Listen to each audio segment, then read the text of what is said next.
मेरे अज़ीज़ दोस्तों, साथियों, देखने सुनने वाले सभी, मैं आपसे गुजारिश करता हूँ, जिनके माँ बाप अभी ज़िंदा हैं, मौजूद हैं, उनकी कद्र कर लो। बरसात के दिनों में कब्रिस्तान के चक्कर लगा लिया करो साहब। वहाँ वही लोग दफन हैं जो ज़रा सी बिजली चमकने पर तुमको गले लगा लिया करते थे। जिनके माँ बाप दुनिया छोड़कर चले गए हैं, उनको श्रद्धांजलि।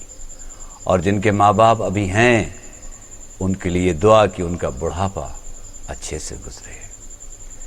बिना आंसू के जो रोता है वो बाप होता है।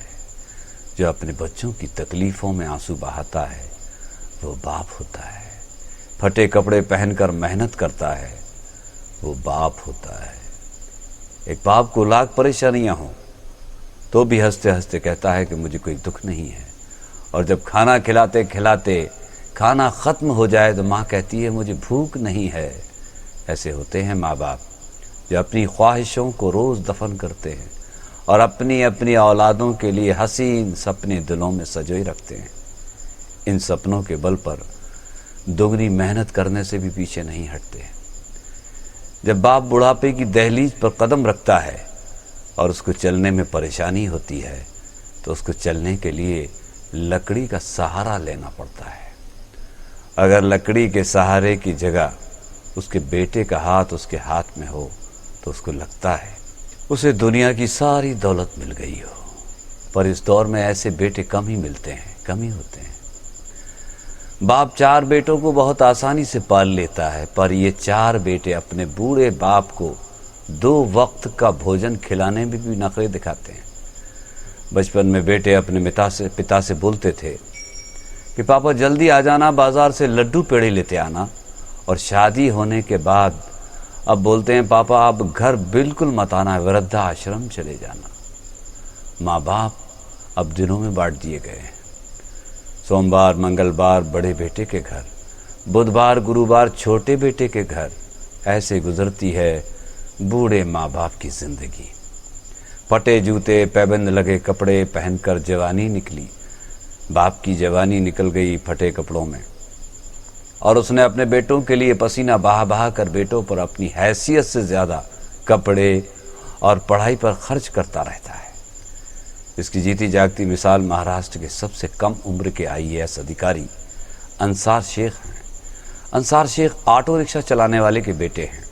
महाराष्ट्र के जालना गांव के गरीब परिवार से ताल्लुक़ रखते हैं।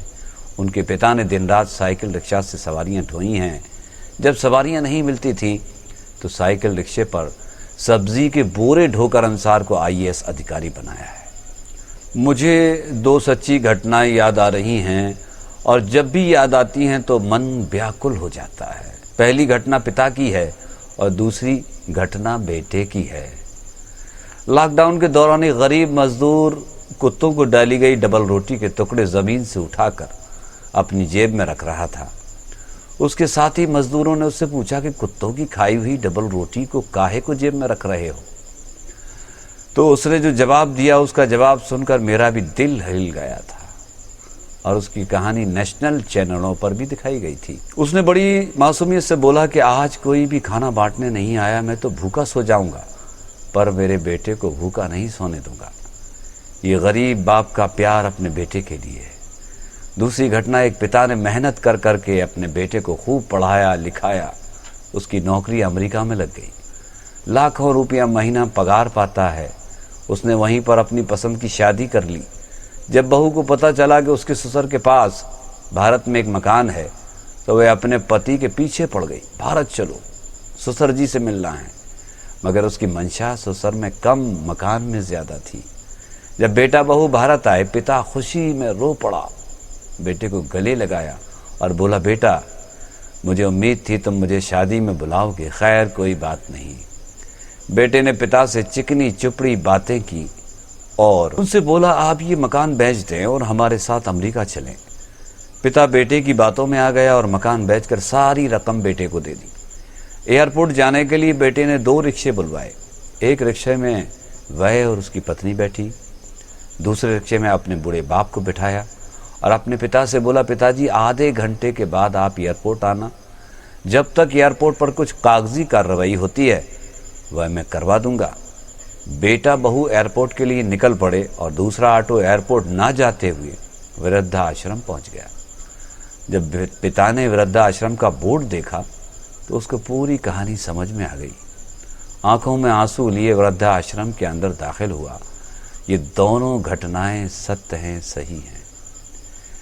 जबलपुर के बरगी गांव में रहने वाला कैलाश गिरी सतयुग के श्रवण कुमार से कम नहीं है। जिस तरह श्रवण कुमार ने अपने अंधे माता पिता को कंधे पर बैठाकर चारों धाम की यात्रा कराई थी, उसी तरह कैलाश गिरी ने शरीर से लाचार अपनी वृद्ध मां को कंधे पर बैठाकर हजारों किलोमीटर की यात्रा करा दी। इस दौर में भी श्रवण कुमार जैसे बेटे मौजूद हैं जो अपने बूढ़े माँ बाप को कुछ भी करने के लिए तैयार हैं। ऐसी औलाद से ऊपर वाला भी खुश होता है और माँ बाप की दुआएं कभी खाली नहीं जाती। ऐसी औलाद से ऊपर वाला भी खुश होता है और माँ बाप की दुआएं कभी खाली नहीं जाती। पांचों उंगलियां बराबर नहीं होती। अच्छे बुरे सभी तरह के लोग होते हैं। ये दुनिया जो चल रही है अच्छे लोगों की वजह से चल रही है। जो बीत गया है वो अब दौर ना आएगा। बेटा भले तू साथ न दे, मुझे हालातों से लड़ना है। हर आग से वाकिफ हूं, जलना मुझे आता है। मोहम्मद जावेद खान, संपादक मेट्रो न्यूज़ भोपाल के साथ मैं मोहम्मद नसीम आपके बीच।